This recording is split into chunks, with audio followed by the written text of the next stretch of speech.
Okay, so what we're going to do is problem 5 here on the average velocity of a trip worksheet that is found on the website. The cheetah is known to be the fastest mammal on Earth, at least for short runs. The cheetah has been observed running a distance of 55 hundredths of a kilometer with an average speed of 100 kilometers per hour. How long would it take the cheetah to cover that distance and speed? And then suppose the average speed of the cheetah is 85 kilometers per hour. What distance would the cheetah cover during the same time interval as in part A? Since everything at the top is in kilometers and hours, we can leave our answers in kilometers and hours. Let's try this problem from where you're at.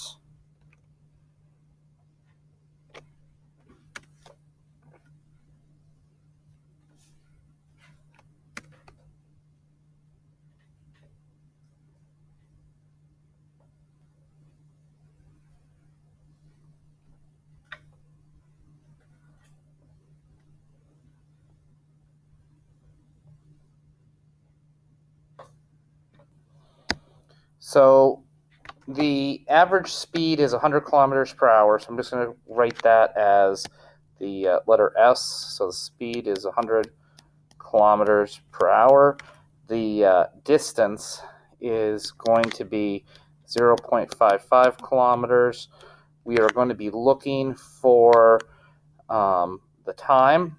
So using our equation, speed is equal to distance divided by time. We can solve for the time by bringing time up to the left, dividing speed down, and so we get delta t is equal to distance divided by speed. We plug in our numbers, which would be 0.55 divided by 100, and we get 0.005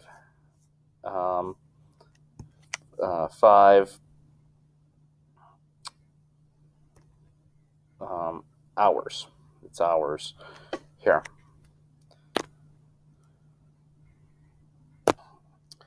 So suppose that average speed was, the average speed of the cheetah was 85 kilometers per hour. What distance would the cheetah cover? So in this case, we know that the speed is 85 kilometers per hour, and we know that the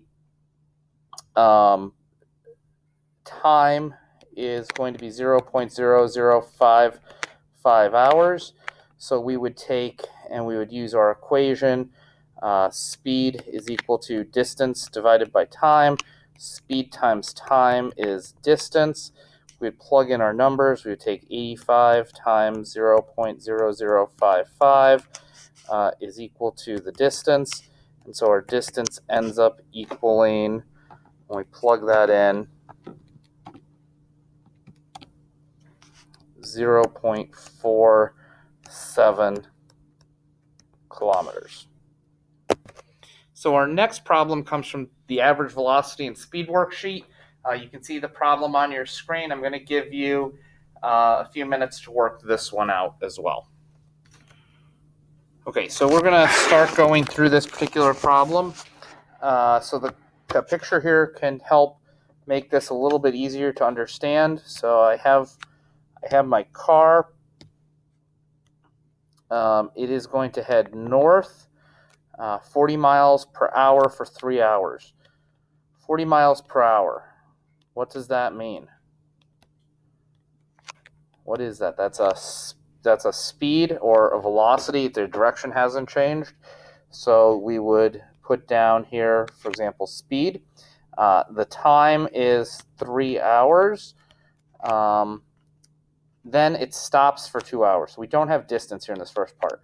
So then it stops for 2 hours. So I can't draw up and down vertically over top of the same path. So this is moving just in a one-dimensional direction, up and down and up and down.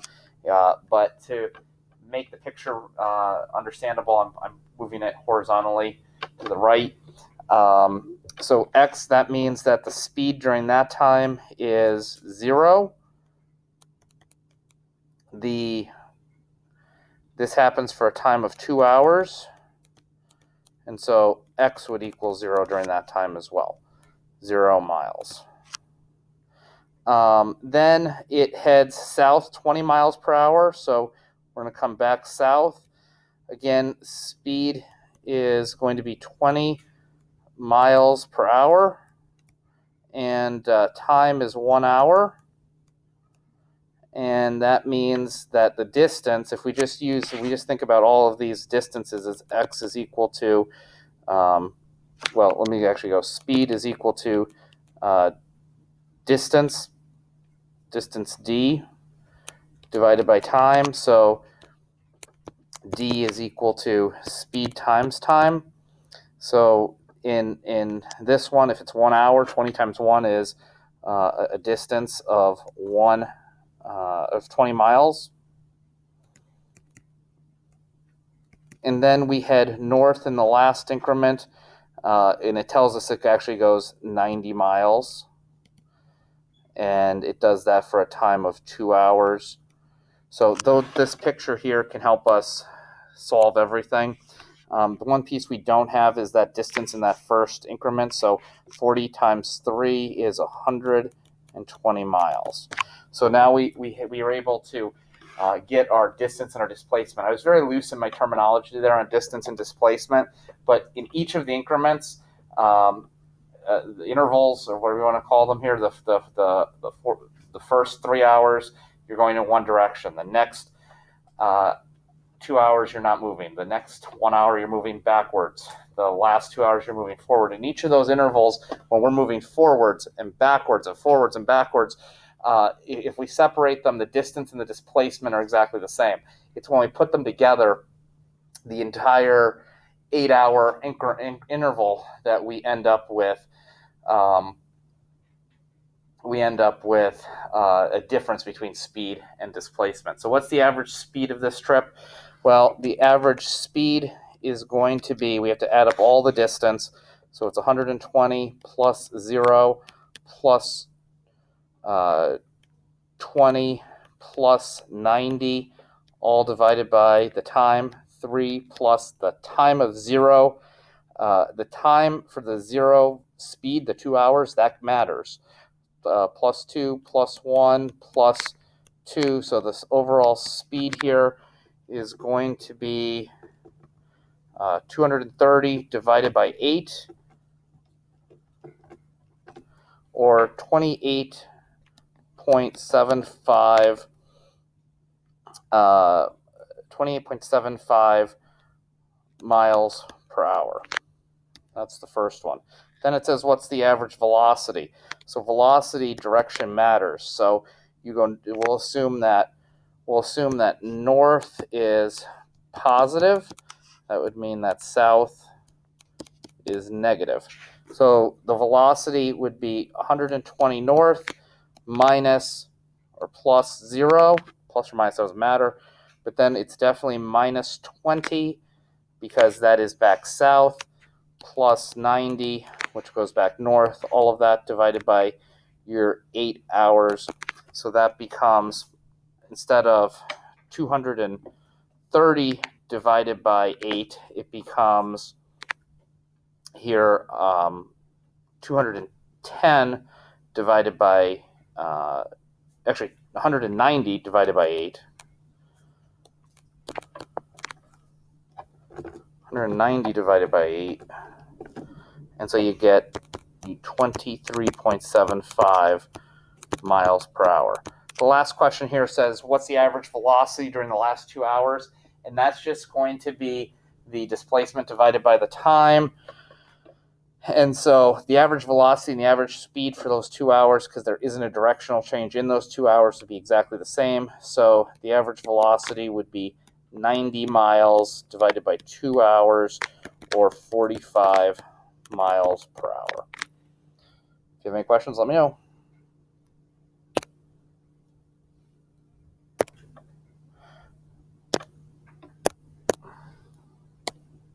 So another problem that we're going to talk about comes to us from the advanced average velocity worksheet. And this particular one is question number 6.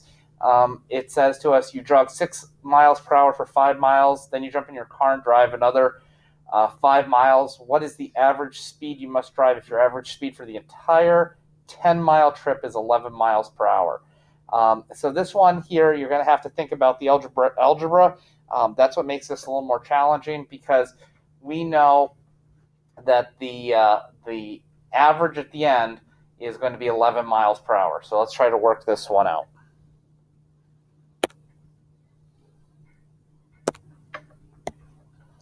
Okay, so in this particular problem, we need to break it down into its parts. And so in looking at this, we do know that the average speed for the entire 10 miles is 11 miles per hour. So basically what's happening here is you have Skippy jogging along 6 miles per hour. He does this for a distance of 5 miles. We could figure out the time from there. We have enough information. And then he jumps in a car and he goes the rest of the distance, which is another 5 miles. We do not know how fast he's going. That is ultimately the question we're trying to answer. And we do not have the final time for this part either. So we sort of have to work through each of these.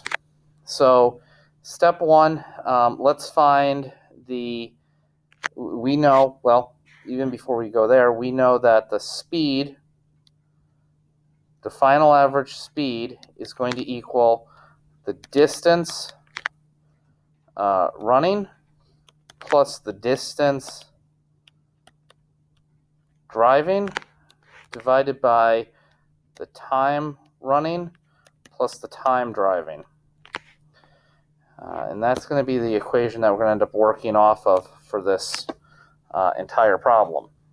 So the time running we can solve. We know 6 miles an hour, 5 miles. So the time will equal, speed is equal to distance divided by time. So time will equal distance divided by speed, which is going to be 5 miles. Good morning. It is Tuesday morning, day 4. So we know that the speed is 6 miles an hour here. And so that means that the time is 0.83 repeating hours. Knowing the distance r and the distance d are going to add up to 10 miles, we now can say, using this equation, that 11 miles per hour is going to equal 10 miles divided by 0.83 plus the time to drive. And so we can start to do some algebra here. We multiply the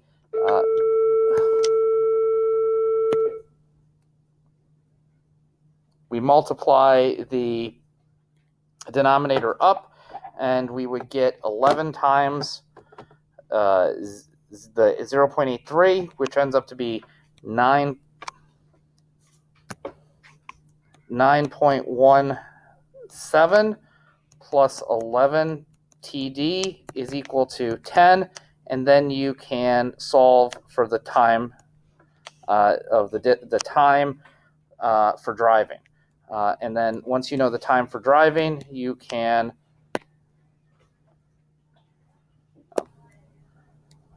so the total the time for the driving would be equal to 0.0755 hours. And so once you know that time, you can, and you know the distance is 5 miles. So this is going to go up into this slot here. Once you know that, you can find the average speed. So the speed is going to be our 5 miles divided by 0.0755 hours. And so you get, when you plug that into your calculator, about 66 miles per hour. If you have any questions, don't hesitate to ask. Have a great day.